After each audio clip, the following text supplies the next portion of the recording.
Going.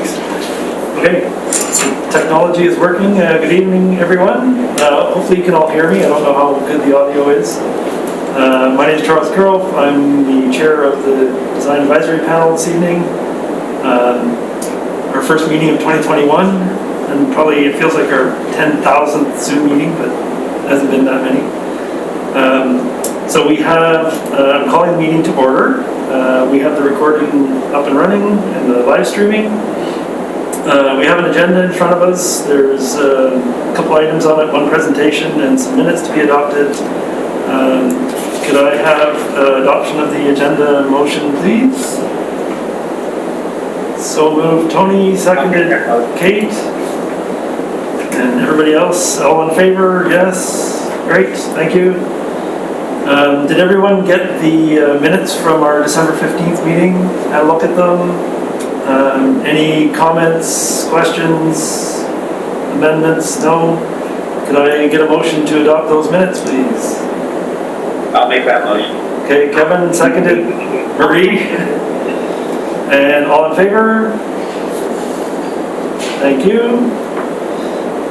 Which leads us into item 4 on the agenda, which is our presentation for this evening. Development permit application DP1209 to be introduced by Lisa Brinkman. Thank you, Lisa. Okay, thank you.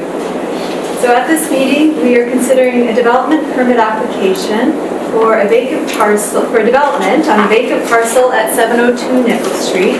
Development is a supportive housing complex proposed with 59 sleeping units and an accessory neighborhood meeting space.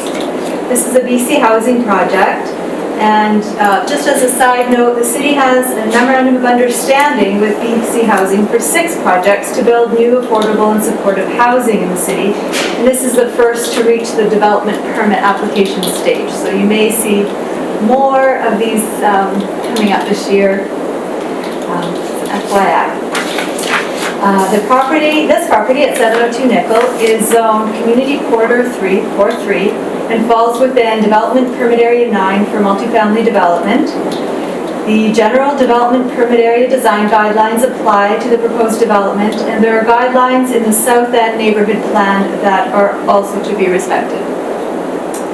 The variances that are proposed are to increase the building height from 14 meters to 15.57 meters, to reduce the landscape buffer on one side, the north side property line, from 1.8 meters to 0 meters, and that's in particular beside 4 parking spaces, and to reduce the minimum required parking from 12 spaces to 4 spaces.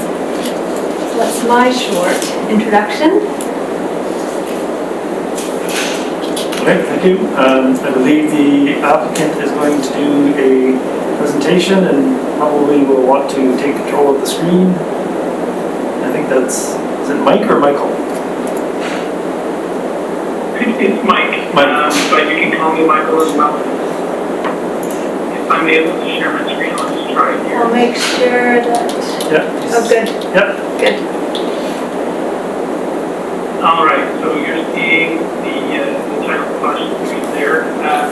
There's a lot of our contemporary work. Great. Thank you again for letting us come and present this project. For accessibility for this population. Working with the local operator to put this facility together. It's one of several buildings that we've done of this type with BC Housing. We've accommodated the requests of the local operator in this building's case in order to make sure that it's meeting their needs and the needs of the local community. Like Lisa said, there's on the main floor, there's a community space that's going to be offered for the use of the community surrounding the building, and in conjunction with the operator, it'll be managed locally. The building has a floor area of 670 to 680 square meters per floor, and across all floors that comes out to just over 3,100 square meters.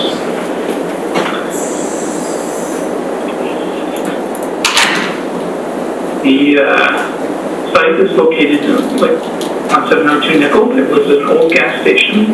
The site has been reclaimed since it was operated as a gas station, and the soil has gone through the environmental process of evaluation and reclamation so that we can build this project on it. The front of the property faces along the Island Highway, also known as Nicole Street here, and at the cross street of Robbins.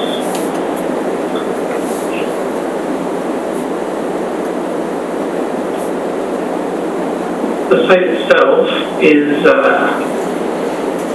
generally flat with an elevated lane at the rear. The elevation difference between the site and the lane is about 1.5 meters. Parcel is about 6 acres, about 0.6 acres, pardon me, and is zoned as community corridor. As it was required to eliminate the current accesses that are off of Nicole Street, we've arranged to have access to the site off of Robbins. And the proposed use of the building is a personal care facility. We have placed it as close as we could to the streets to make sure that it was part of that environment and to provide an outdoor amenity space in the rear that was a little more private for the residents. The building is set back further from the street than we initially thought it would be due to a required setback from the Ministry of Transportation. We have provided convenient pathway access both from public walks and from the parking to the principal entrances of the building, which are covered by a unified canopy so that visitors and residents will have access to the building protected from the rain. As we said, the parking stalls are short of the calculations that are prescribed in the bylaw. We're provided 4 stalls for support workers. The parking study that we submitted shows that there will be more importance placed on bicycle transportation because the residents of this building will often not have vehicles that they'll need to use the parking stalls for. But we have provided a large amount of secure bicycle parking so that the residents and visitors can use that. The waste and recycling is located at the rear of the site, near the lane. It's screened by landscaping next to the building and is located close to the kitchen on the main floor. We're also including landscaping screening where possible along the adjacent properties, both to the rear and to the north and south of the site. Michael will go into more of that later. On the main floor, the program that the local operator intends to use has office and support spaces so that they can help the residents and support their transition to housing, as well as indoor amenity spaces and support spaces that will be used to support the residents. We also have a family suite that will be located here. The entrances and support spaces face onto the main street, onto Nicole Street. The amenity spaces face onto the exterior amenity space so that there can be secure and provided for the residents. The community space also faces the street so that it's directly accessed by the community. Family suite has separate access on the site so that it can be discreet and used by families that are in need of some support. On the higher floors, the typical floor has, on the second floor there's 7 bridge housing units which will be used to provide housing for specific section of the population. Then the other floors will have 12 to 14 units, studio units, that make up the entire 59 units of support housing.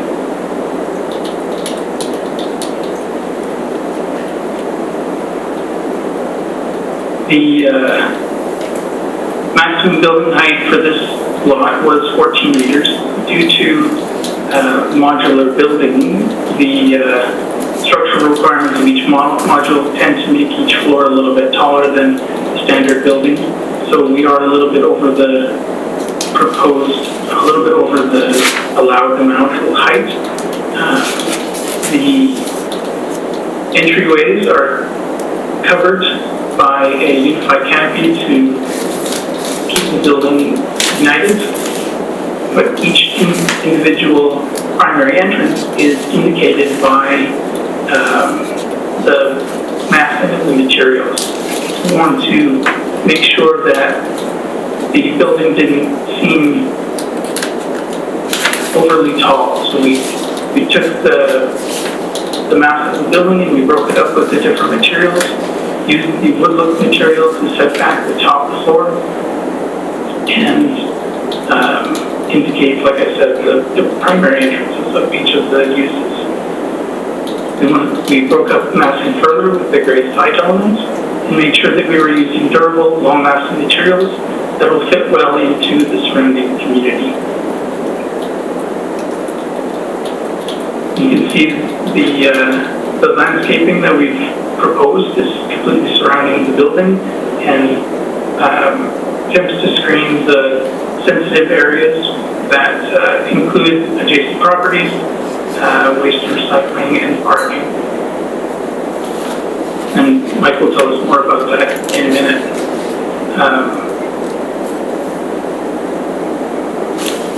I guess I can throw it in now. To talk more about the landscape, we'll go to Mr. Holmes. Cheers, thank you, Mike. Hello, everybody. Let me, I'll share my screen here as well.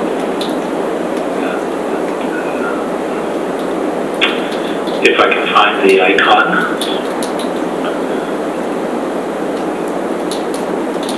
There it is.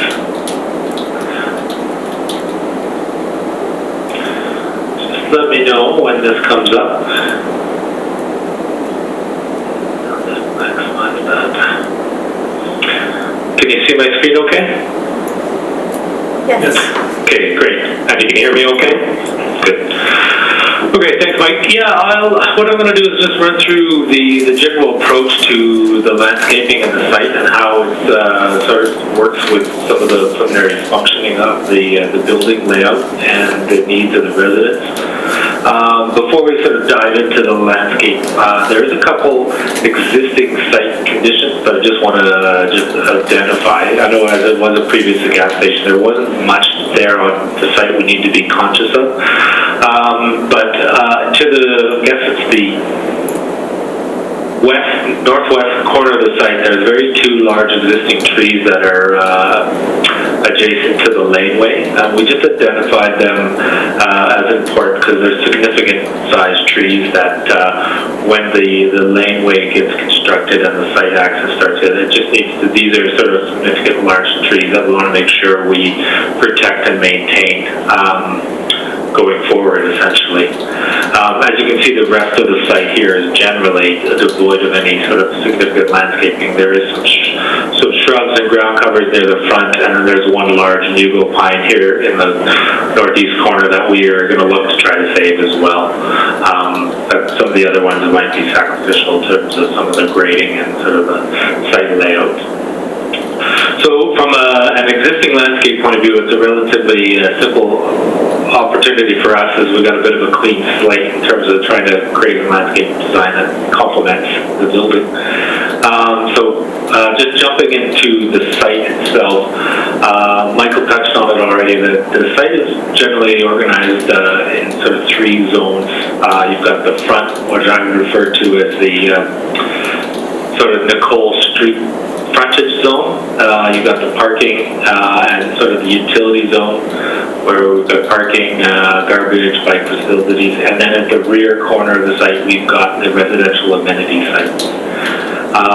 And what we've tried to do, just jumping back to the front, what we try to do, the front is a very sort of clean landscape solution where we're trying to extend some of the street trees along Nickel to give it a street tree and a frontage, but also to create enough sort of openings between the trees and some and low-level landscaping along the buffer, along the property line to define the boundary, but also so you can kind of see in, you can also see the building without trying to screen it too much.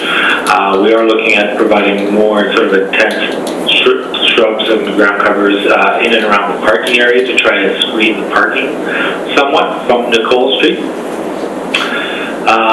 Likewise, if you sort of work your way around the corner of the site, up in the northeast corner, we've got some taller sort of conifers, using that to try to screen some of the amenity spaces as well. We've got a really important connection off of Robin Street, because I understand from the master planning work ahead that this is going to be a very strong connection and corridor. So people can come off of here, connect to the building, cross and enter the front, or residents can also access the bike shelter in the rear as well.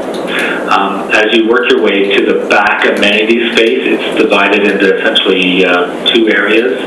The main residential area consists of a centralized gazebo, some bench seating, so a place for people to sit and passively, talk to their neighbor or just get a chance to go out and get some fresh air. We're also introducing a small little community garden space in the corner there as well. So this gives an opportunity for the residents to go out there and, get their hands dirty, so to speak, and do some planting and just sort of reconnect back to the nature. This is all fenced in and sort of circled in with a fence. And then in the far corner of the site, we've also provided a small little residential space for this family unit. They can access the building from the side, come in, enter their building, and they've got a small little private garden space as well. So it has two residential spaces specific to. The trees in the back and the side, we try to be very strategic about where we're locating them. Along the south side, we try to put in some taller conifer trees in order to create some buffer and some screenage to the residential neighbor to its south. And likewise on the west side, north is to the right of the page.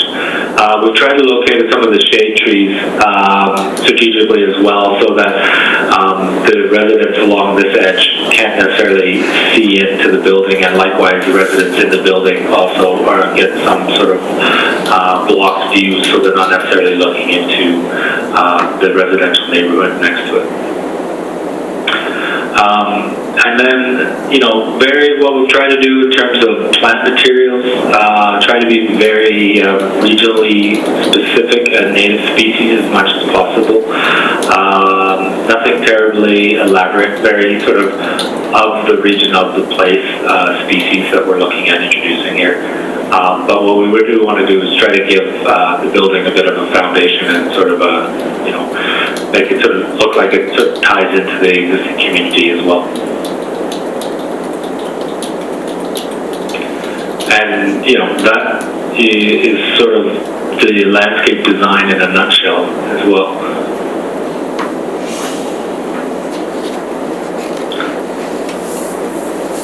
Okay, thank you. Mike, did you have any more to add? No, I think that's covered our presentation. I guess we'll turn it back over to Lisa. Okay, thank you. I'm going to turn over to design panel members. First thing is, does anyone have any questions of staff? I'm not sure if this fits in, but I walked along along Nichols Street today, and I was just wondering, who is responsible for the maintenance of that street? Is it the city, the province, or local residents? In terms of the sidewalks, clearing the garbage, and that sort of thing, I'm just wondering. Well, it is a Ministry of Transportation highway, but the city does get involved with management and landscape maintenance and that sort of thing. Yeah, the reason I ask is that, one of the things we have to consider is form and character, and I think a lot of the form and character along that street and that corridor is just really sad and unfortunate. And I walked along today, and a lot of the sidewalk is even covered up with debris that's been there for I don't know how long, like fallen leaves and so on. And as a pedestrian, it's not that amenable. So we're talking about putting a building here now with 50-odd people that are going to, many of them without cars, you're going to need those sidewalks and stuff. So it's just a note I want to make, because I think that whole Nickel Street, Terminal Avenue is just really an unfortunate situation. And then feeling this building actually is going to be an actual addition because the neighbors maybe have some contention with it. Because it really needs the sprucing up, and I'm not sure how we're going to put a new building in that's doing a lot of nice landscaping in front. What is the city going to do in terms of keeping that appearance and making that form and character and the building looking good in that location? Just a comment, I guess, and I just wanted to find out where that responsibility lies, because it doesn't seem to be being taken care of. So, thanks.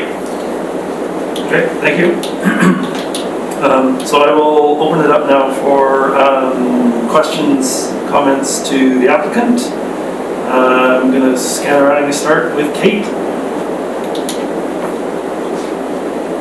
Okay, thank you very much for the presentation today. I'm the landscape architect on the panel, so I won't speak too much to the architecture, but I agree. I think this corridor is slowly going to be developed like this.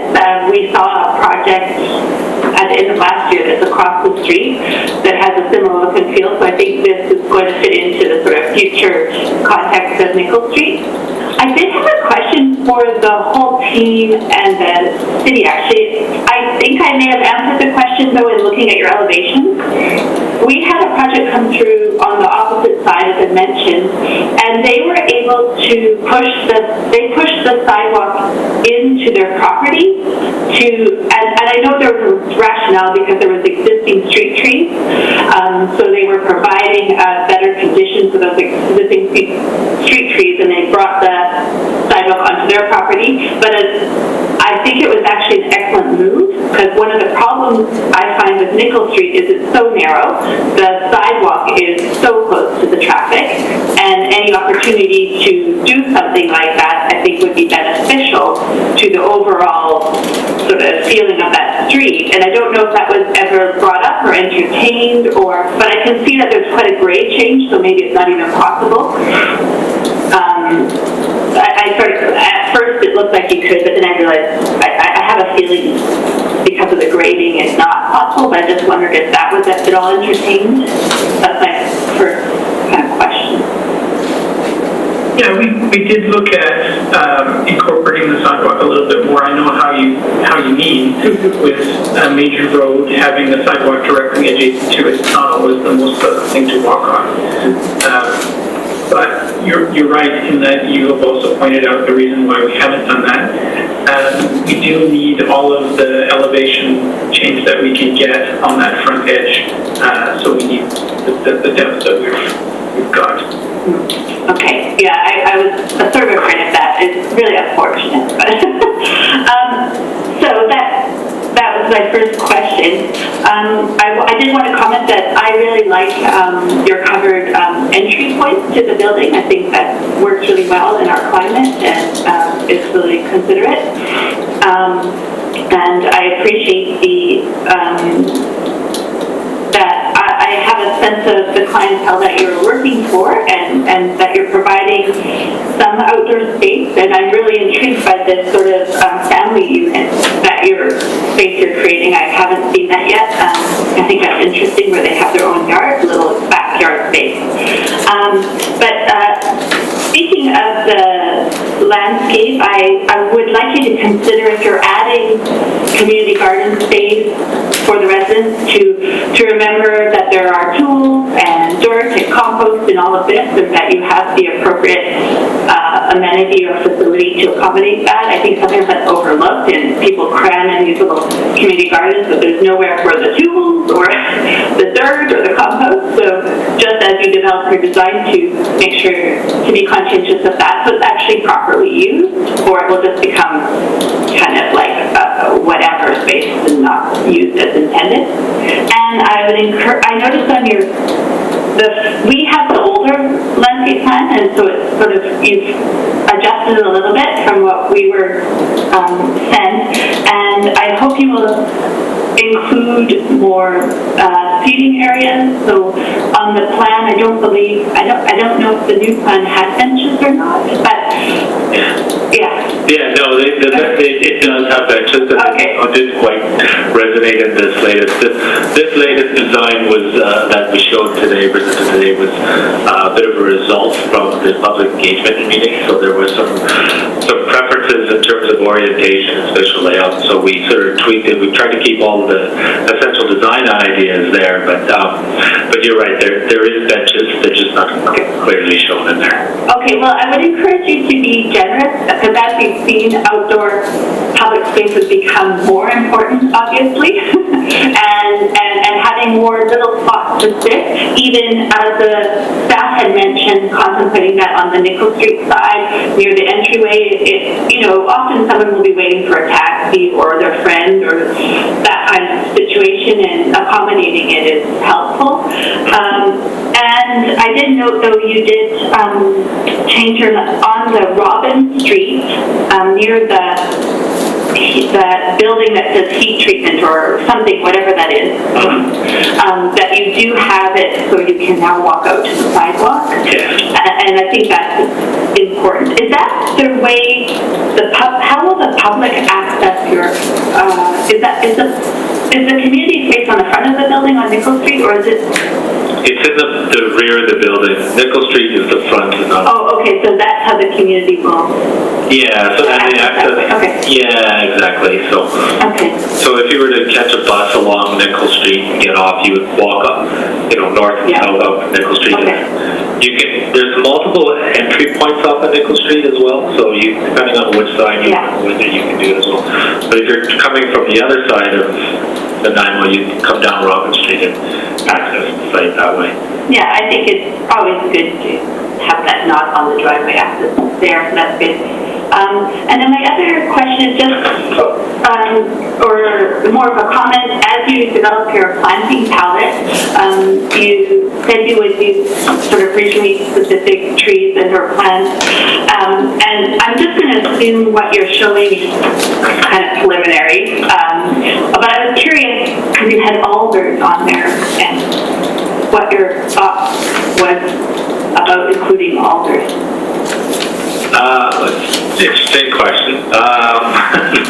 We were just looking for, at this stage, we were just trying to help sort of define the space a little bit by providing a decent-sized tree canopy. So that was really sort of driving. And we know, obviously, it's a successful tree in terms of it grows well. To say the planting palette is 100% sort of set in stone, I would never say that. I think there's always opportunities for substituting plants here and there. So if you have any sort of recommendations or successes in the 9-Mile that you think are much better, I'm happy to listen. Yeah, well, I hope you will communicate with the urban foresters at the city of Nanaimo as you choose your street tree selections and have conversations with them. They always have good ideas and thoughts about what they would like.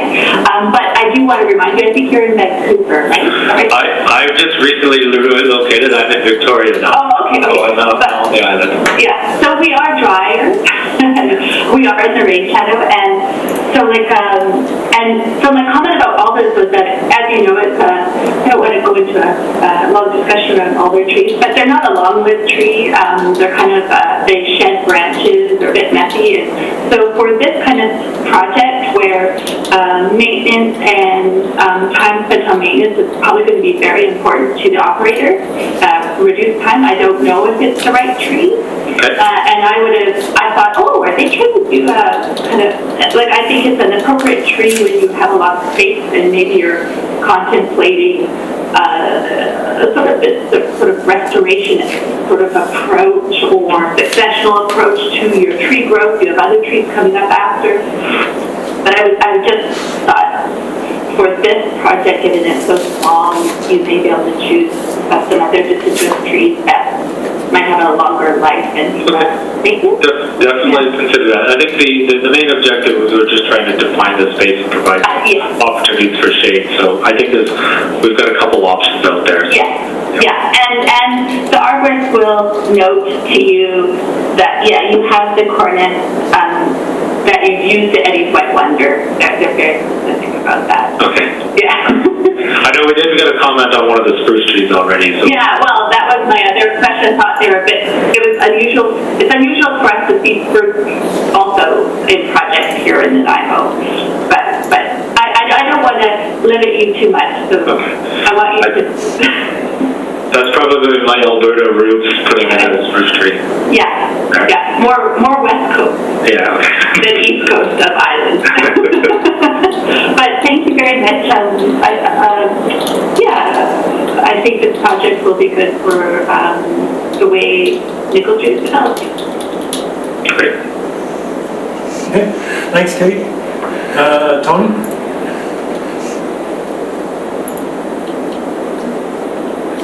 Thank you.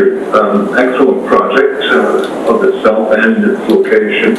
I just have a couple of points, and I hope I don't get disappeared in mid-sentence like I did at the last meeting. Apologies, I don't know what that was, but anyway, I'm back. As to form and character, serious compliments to the architect on making a very crisp, sophisticated design using modular construction. Often modular construction looks much more modular than one would necessarily like, but I think we've done a very crisp, slick job out of this. Maybe too slick, because I have two little points.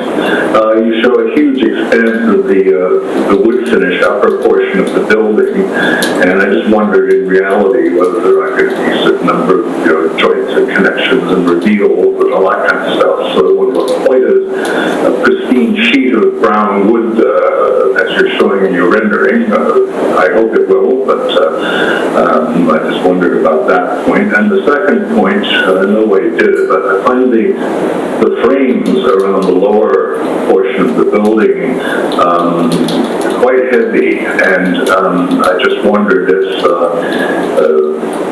either you had given any consideration to the inside panels in that framed area being a slightly different color or shade of color to give a greater contrast with the frames, or, and this is probably straight economics, whether there's any possibility of the upper half bullet and the lower half even to be, like a 6-inch even difference in plane that would not necessitate the use of the frame. So there's pretty picky little comments or questions here, but in general, I think you've done a great job. So I wouldn't mind a response to those two little points, and then I'll stop walking.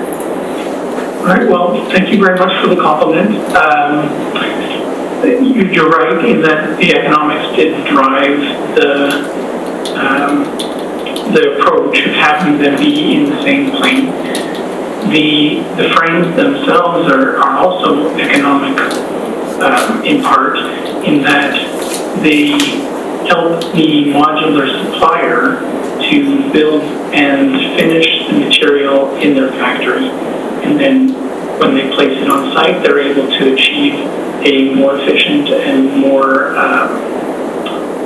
weather-tight seal by the use of those frames. So at each location where the frames exist, they're able to do it a little bit easier.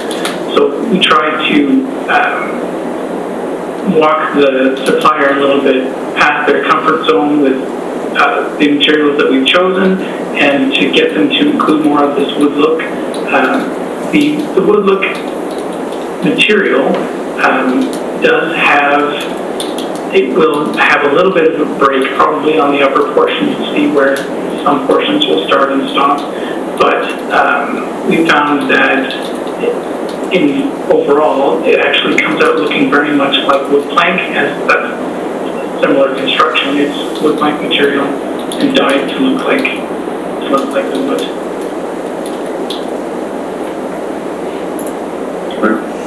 Thank you. Okay, thanks, Tony. Marie? Yeah, thank you for the presentation. It is really good to see some of these buildings starting to develop and become a reality, because I think we really need them here.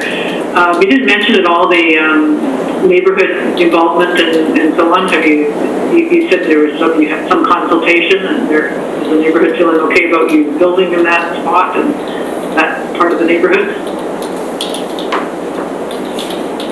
The community engagement was managed by BC Housing, and from what we've heard back from their engagement procedures, that we haven't heard any bad press. I guess we haven't heard that nobody wants us here. We haven't heard that. What we did have was several options that included locations of the central gazebo in the back, the fencing that we surrounded the site with, as well as the trees and how all of those things interface with adjacent properties. And we received a lot of comments on those things and have incorporated that into the design.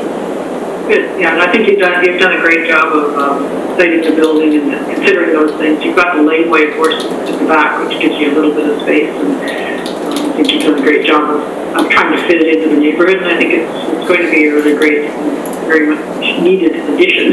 So thanks. I don't know if I can really add any further to that. Okay, thanks, Marie. Tyler? Thanks, Charles, and thanks for the presentation. I really don't have much to add other than to echo Tony's comments there that it's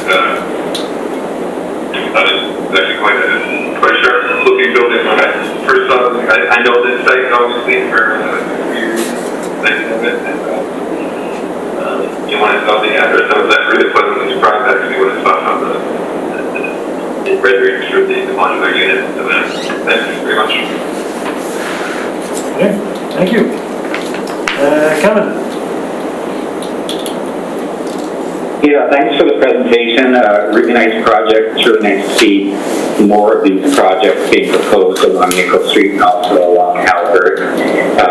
Most of the ones we've seen in the past, at least along Halibert, have never come to fruition, which is kind of disappointing. Hopefully, through the BC government with their housing, BC Housing will definitely go ahead, which is nice to see. It's just constantly cleaning up Nickel Street, making it more desirable, which is really what we really like to see. Questions I have, I really like, for the most part, the forming character and the landscape concept. Really no major issues with it. The height variance that you're asking for, Mike, you're asking for about a 5-foot variance. Is that pretty much mostly taken on the ends of the building where the parapet's higher? So the ends of the building where the parapet is higher is about 1.5 feet. So the rest of it is the structural connections between the modular units. Okay. On the floor plans, you have those flex rooms. Are they counted as residential units in your calculation as 59 units? Yes, they are. They are, okay. And what is the plan for that? Are they going to be used as flex rooms without bathrooms and kitchens? Are they going to be completed as though they are available immediately for use? Because of the procedure of getting the site cleared and getting this project cleared with the Ministry of the Environment, those spaces aren't currently slotted for use as residences on the main floor right away. BC Housing is working with their consultants and the Ministry of Environment in order to get those cleared. When they are cleared, as they are expected to be, they'll be used as units. Okay, thank you. And further to Tony's comment about the modules and how they're going to be relating to the cladding on the outside, how are you going to weather protect, for example, when there's a type of wood, how are you going to weather protect that joint? So those joints when they're weather protected on site with peel and stick, and then the finish is applied over top.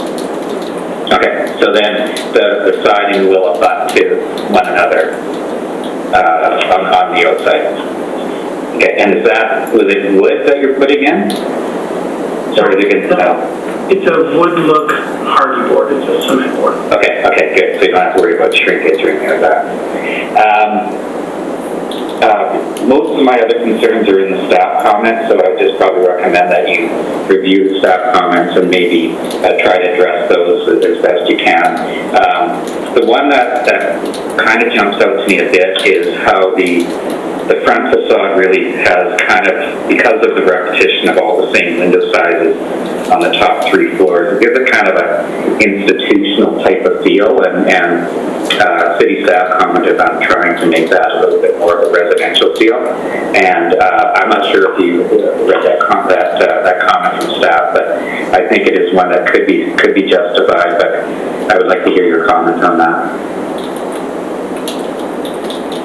So that's an unfortunate product of the modular construction of the building as well, that the windows tend to be equal to each other. We can look at what we can do and inquire with the modular builder, so what we can do to see if there's something that can make those look a little bit less uniform. Yeah, I noticed that throughout the middle of the building, when you're moving from front to back, there's obviously openings in when you want to create a big amenity space, there's openings in there where you have to put beams and stuff. So there must be ways to be able to make some of those windows possibly bigger, or some different things to be a little bit more creative with it. I'm not sure how everyone else feels on the panel, but it was a staff comment, and I do agree with that. And if there's anything you can do with that, in my opinion, helps quite a bit. Yeah, aside from that, I think this is a very nice, very polished project. You did very well with it. And to you, Mike and Michael, good job. Thank you very much. Okay, thanks, Kevin. I'm going to jump in only on one point, which is actually the same one that Kevin was just talking about. Because I too went through the staff comments, and my comment on the windows, knowing the modular construction methodology that you're using, I think my comment, and it might fit both the methodology you're using and making the facade appear a little bit more, maybe less institutional is the best way to put it, is to explore as much as you can getting some depth in the window itself. By that I mean having the window not, flush on the front face of the building, but recessed into the window opening as much as possible, so you get that shadow reveal around the window. It goes a long way to making this look less, unified or a flat facade. And I think that's not too tricky to do within the constraints of the modular build, and the fact that you're site finishing the siding anyway. So yeah, I think that would help a lot. And then you don't have to look at varying window sizes or anything. You're just tricking up the detail, if you can put it that way. Otherwise, I agree with all the other comments. It's a very crisp looking building. Nice use of materials. I did notice, just a minor comment, but on your material board, it refers to metal panels, and I thought, wow, they're doing this whole building in metal. It's amazing. But it's actually hardy. So I think what I will do, I just want to scan the panel on the variances, just so that if we need to put anything in particular about the building height or the reduction of landscape buffer along Robin Street, nobody sort of raised it as a point of concern. So I just want to make sure that's the case, and then we can probably craft a motion that includes support for the variances. And then I just wanted to go back and confirm. Kate, I wrote down a whole bunch of things when you were going through. And I just wanted to know, so they consider the relocation of the sidewalk within the right-of-way. Do you think that's a recommendation, or is that going to be too onerous of a thing? I realize, I think that street really would benefit greatly from it, but I think it might be too onerous Yeah. for the project. I don't know if the staff would, I don't know. But yeah, so I don't know, not a recommendation. It was more like me just confirming that they probably can't do that. Okay, and do you want to make it a recommendation to consider the storage space for gardening equipment for the residents? No, I suppose it was more of a comment that I find that for community garden space, you need to consider how it's used and have the right facilities or space for it, or it's not going to be used. Right. So it's more of a comment, just for them to hear and take back and apply, yeah. And I think that's, go ahead. oh, no, you go first. No, I was just going to say, considering the alternate tree selection to replace the alder, is that a recommendation? Yeah, I would say to review all tree selections, considering I would review all tree selections and make sure they're appropriate for our eastern edge of Vancouver Island. and the staff, city staff, the urban foresters are easy to talk to, and they may have some suggestions for you as well. That's okay. Yeah, I can reach out to them. That's a relatively fairly easy adjustment for us. Yeah, I know.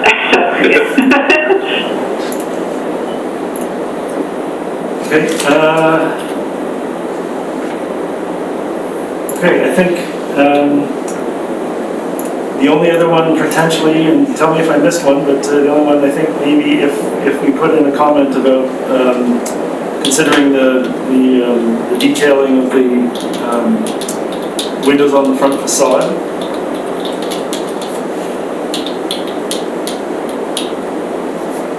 Okay, let's write this down.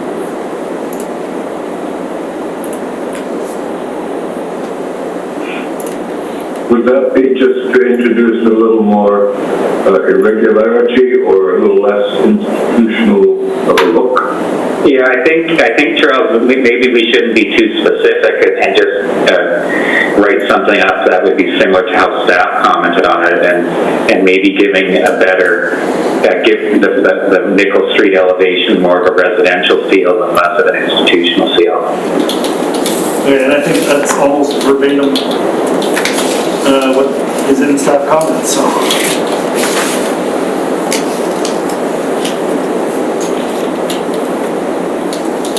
I think there were some other staff comments that probably need to be addressed too. So I know there was talk about weather protection, no entranceways, and some other things, enhancing the north and south walls, things like that. So I think it'd be good to think if the applicant went over those staff comments and address them as best that they can. Right.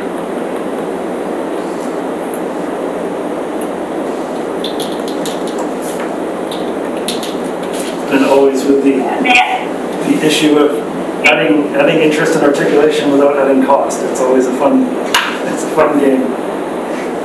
Yeah, and it's tough to do with a modular building too, right? May I ask a question out of curiosity to the design team? I just heard you mention something about the first floor and Environment Canada has to give the approval for the street resident. Is that because of the reclamation of it being formerly a gas station? Is that, oh, okay. I'm just curious. Thanks.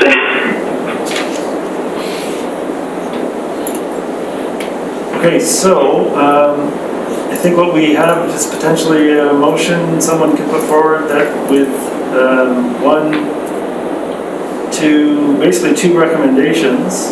The first being review all tree selections for suitability for the local climate.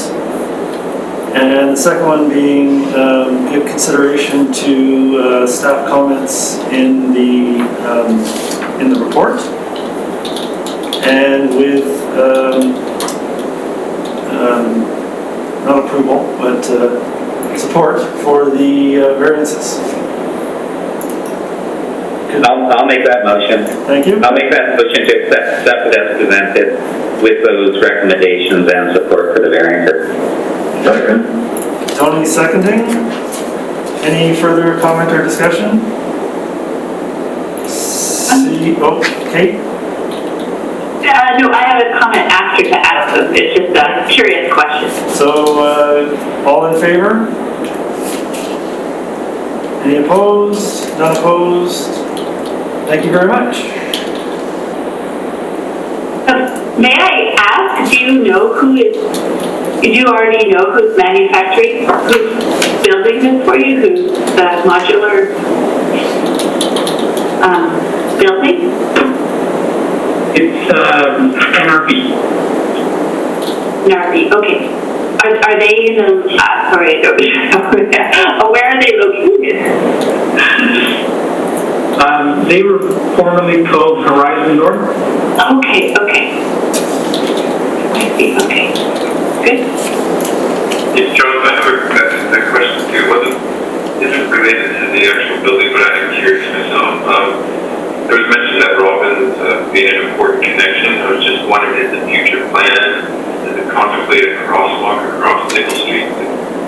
Because it's like a huge block, and I just noticed that, you know, the side of the building, the no parking, but the nearest bus stop is actually on Albert. I was just curious if that really answered, maybe they asked me to do it, what that connectivity actually looks like. Yeah, I can start if you like. So you're right, that is also indicated in the South End Neighborhood Plan as an important feature. And the city is exploring this idea with the Ministry of Transportation currently, right now, to see what can be done to achieve that. Yeah, anything to add, Mike, to that? No, I don't know anything more. Sorry, we hadn't incorporated anything over the crossing over the highway as we knew that those conversations were taking place outside of the scope of our project. Okay. Yeah, thanks. When I just saw the parking sort of from the scan of the area, transit is always important, but it's particularly important when you're. I think that fits my earlier comment. I'm hoping the city is going to put some effort into making that street more pedestrian friendly. It's just a difficult, it's not a comfortable street to walk on. From everything from the sidewalk conventions and things like crosswalks and stuff. I think that really has to be looked at.